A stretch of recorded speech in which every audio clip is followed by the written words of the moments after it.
నమస్తే సుషేణ Organics customer అందరికీ నమస్తే, ధన్యవాదాలు. ఇప్పుడే బుజ్జి తల్లులు గోమాతలన్నీ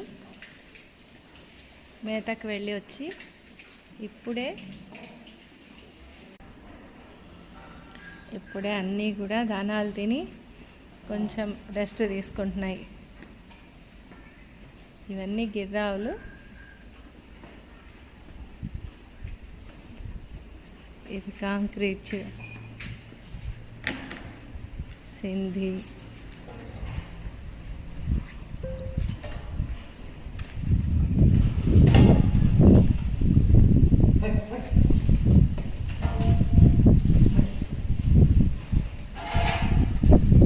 ఎలా చూస్తున్నాయో చూడండి.